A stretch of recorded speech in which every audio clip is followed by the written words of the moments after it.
from a young age, I was always the first Sikh anywhere I've been. My primary school was the first Sikh. It was quite odd for people to see this Sikh boy, this Asian boy with hair on his, a big ball of hair on his head.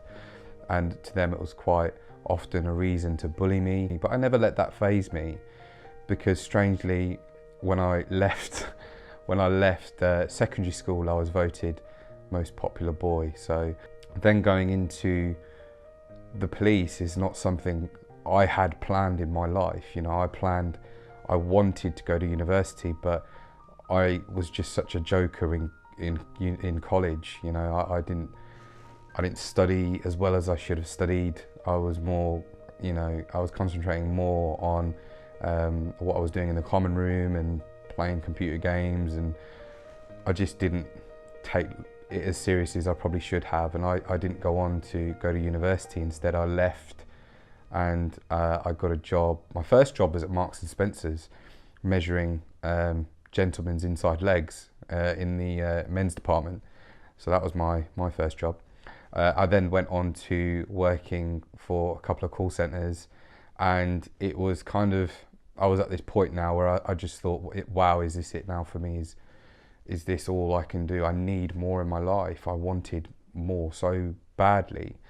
And I remember one day my father coming home from the Gurdwara Sikh temple and saying to me that the police service had been there doing a recruitment event, and my dad said, it's something you should look into doing, and I did. And again, if my dad hadn't gone to the temple that day, if he hadn't gone to the Gurdwara that day, I wouldn't have known about this. It might not have even been something I considered. So I did. I looked into it and I applied, and I went through all my interviews and everything like that, and I was successful, and I was the first Sikh police officer, along with my cousin, to join Cambridgeshire Police. And it was a very proud moment for me and my family. It's something that I thought, okay, my life is now going to get interesting, and boy, I was not wrong. Then when I eventually got out onto the streets and I was now patrolling the streets, I was different. People hadn't seen a turban wearing Sikh police officer before.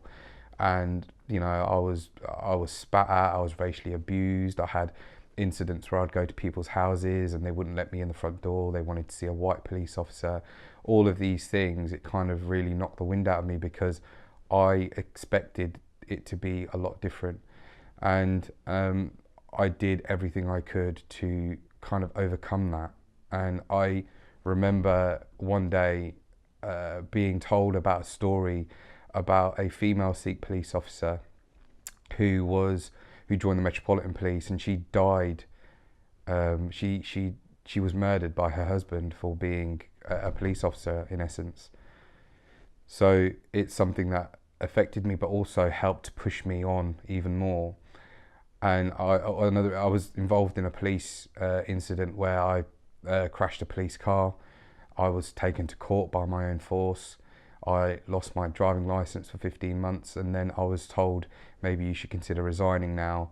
But I didn't. Instead, I asked for a bicycle, and I went out on the streets on my bike and patrolled on my bike, and I managed to maintain my arrest record.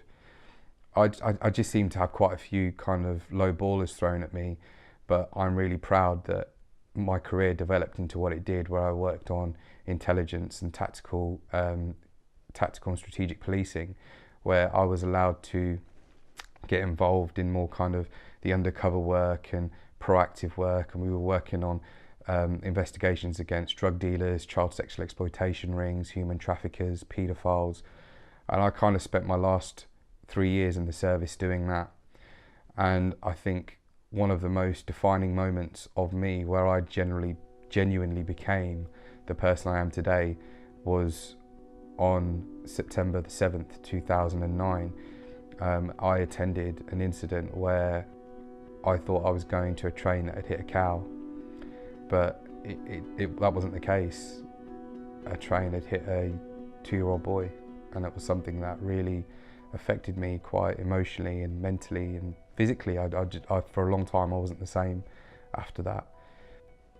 And being able to be there for that family afterwards, actually churning that pain into something positive. I now go and see that family every year.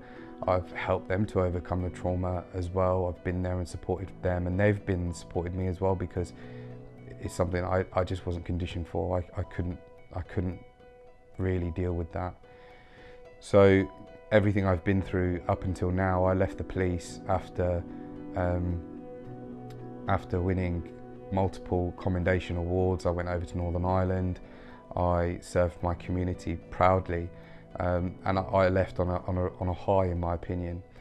And now, I left in order to start my own business. Now I've got a private investigation company, which is a triple award-winning company. We're franchising around the UK, around Europe, and now the world.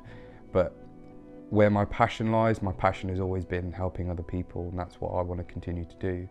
I invest as much as I can in people. I remember people saying to me, "You're not a businessman," but what they didn't know was when I was in the police force and I was having my lunch breaks, I'd be the police officer sat above the motorways, and all the cars screeching to the speed limit because they think I've got a speed gun, but I hadn't. I was reading books about business, how to start a business. I was listening to some of the greatest motivational speakers I've ever heard. Les Brown, I'm part of the Les Brown Maximum Achievement team.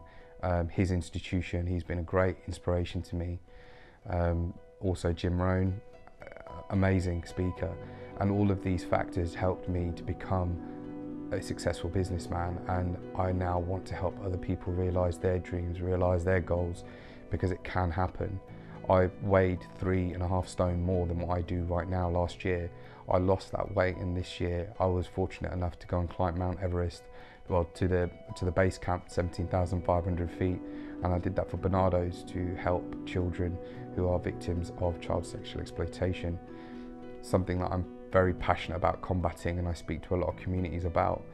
I'm privileged now and I never ever thought I'd see the day where I can stand on stages all over the world. I'm speaking in Florida, all over the UK and Europe, about things that I'm passionate about helping people to achieve their dreams, their motivation, and achieve their goals, because we get one life, and we really have to live it, because my goal in life is to die empty. I don't want to live a life and then leaving everything to the last minute. I want to die empty.